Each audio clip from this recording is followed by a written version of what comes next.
Hi, Mingosaurus here to teach you ktuber 101. This is the first chapter and is about actually starting your channel. Of course everyone starts their channel for different reasons, so you should think about what your reason is. I would say that the main reason I started my channel was because I wanted to create videos about K-pop and be able to share them with other people. But enough about me. When making a new ktuber channel, you should think of a unique username which you will be known by. Try not to just copy someone else's but just change one part of it. For example, the name of a K-pop idol. You should then create your profile picture, which can just be a picture of an idol's face, and then a banner, which can for example be blank and have your username in it. Before you even hit create, you should think of what kind of content you want to make. For example, you could be a channel that makes funny edits of idols, or create things you didn't notice in X's dance practice or music video, etc, etc. You should try to keep this consistent without wandering too far off your plan. At this point, you are basically advertising yourself to the YouTube world without having any content posted to your channel, so try to stand out in your own way.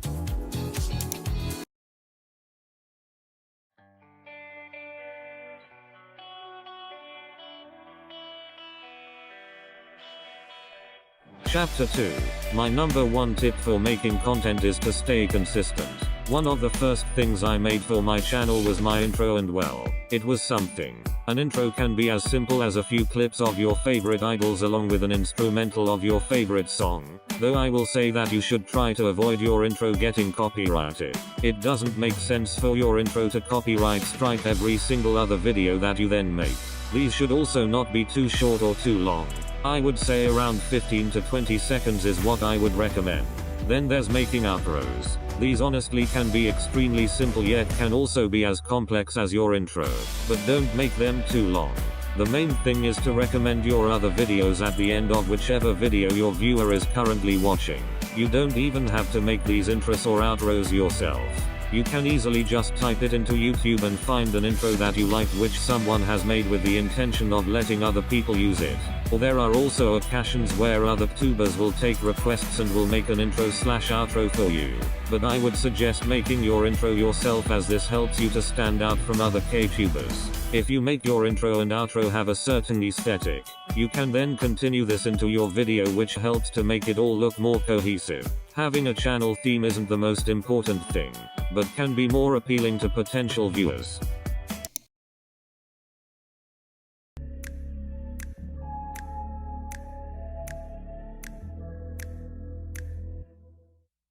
Chapter 3. The main thing about Ktube is to be comfortable with your editing software, whether this is on your phone, tablet, iPad, laptop or computer. It is important that you know the different functions and aren't scared to experiment with new things. There's also many different options, such as CapCut, Flow, inshot and iMovie, that are all really good editors.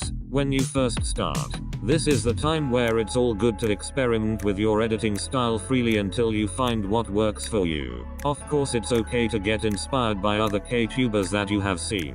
And notice how I didn't say it was okay to copy.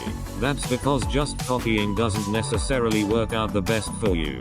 Along with making videos, you also should make thumbnails. Yes, it does help to have a constant theme, but it doesn't hurt to try out different things. You will eventually make your own style, which will also help you to be unique and stand out from other Ktubers.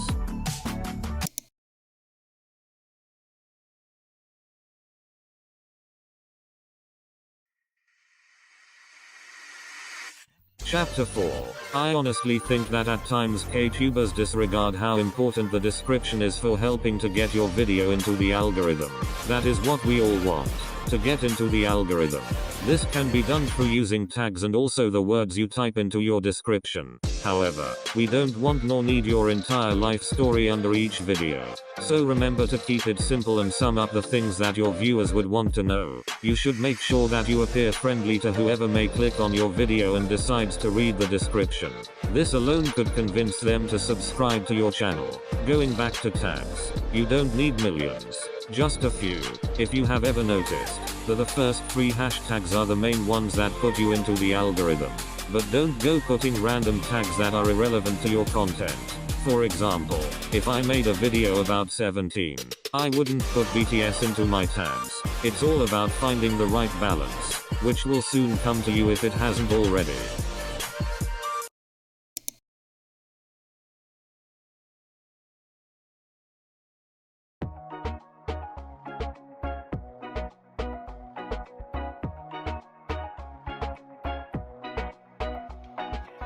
Chapter 5. Figuring out an uploading schedule that works for you is extremely important. Just like most other things, it's about finding the balance that works for you. To stay relevant, you shouldn't upload every day, but not once a month. You should aim to find an upload schedule that works for you as quickly as you can. For example, I post once a week, which helps me cope with schoolwork and making videos. Yes, there are weeks where I find it difficult to make time to edit, but on those weeks I still try to get out some kind of video, and it's probably obvious which videos they are, as they are some of my worser videos. You shouldn't make YouTube your priority, but treat it more like a side job. But also, I'm just going to include social media into this chapter as it will make my life easier later on. I should have probably heard this sooner, but making, for example, an Instagram really helps with growing your channel.